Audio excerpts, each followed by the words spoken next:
নেপাল তিব্বত সীমান্তে আকস্মিক বন্যা ও পাহাড়ি ঢলে মুহূর্তেই নিভে গেছে শত শত প্রাণ। এখনও সন্ধান মেলেনি স্থানীয় সহ বহু বিদেশি পর্যটকের। পানির তোরে ভেসে গেছে আশপাশের সবকিছু। কাদামাটির নিচে চাপা পড়ে আছে ঘরবাড়ি, যানবাহন সহ বিভিন্ন স্থাপনা।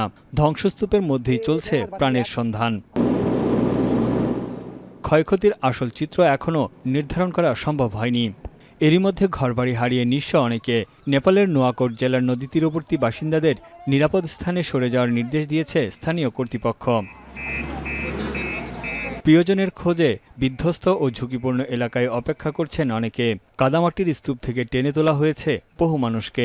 আহতদের উদ্ধার করে নেওয়া হয়েছে হাসপাতালে।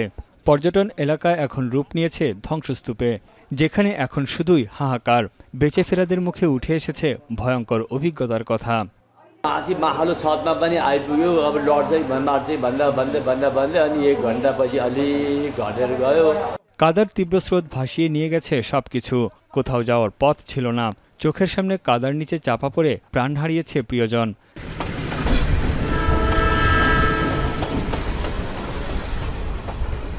বাঁচার আশায় অনেকে আশ্রয় নেন ছাদে। পরে সেখান থেকে হেলিকপ্টারে করে উদ্ধার করা হয় অনেককে।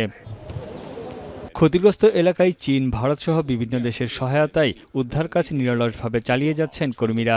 নেপাল বিদ্যুৎ কর্তৃপক্ষ জানিয়েছে, দুর্যোগে এরই মধ্যে জলবিদ্যুৎ ও সৌরবিদ্যুৎ মিলিয়ে প্রায় 430 মেগাওয়াট উৎপাদন সক্ষমতা ক্ষতিগ্রস্ত হয়েছে।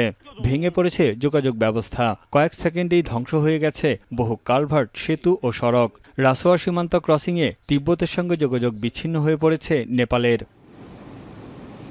মার্কিন ভূতাত্ত্বিক জরিপ সংস্থা বলছে, ভূমিকম্প নয়, বরং হিমবাহের একাংশ ধসে পড়ে এই ঢল হতে পারে। গেল বছরের জুলাই তিব্বত নেপালের গুরুত্বপূর্ণ জিরং বন্দরের কাছে ভূমিধসে নিখোঁজ হয়েছিল অন্তত 17 জন।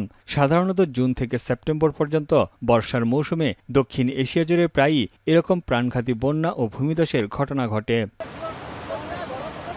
এদিকে বিজ্ঞানীরা সতর্ক করেছেন, লেন্দেখোলা নদীর উজানে এখন একটি প্রতিবন্ধকতা থাকার কারণে দ্বিতীয় দফায় ফের আকস্মিক বন্যা হওয়ার শঙ্কা রয়েছে।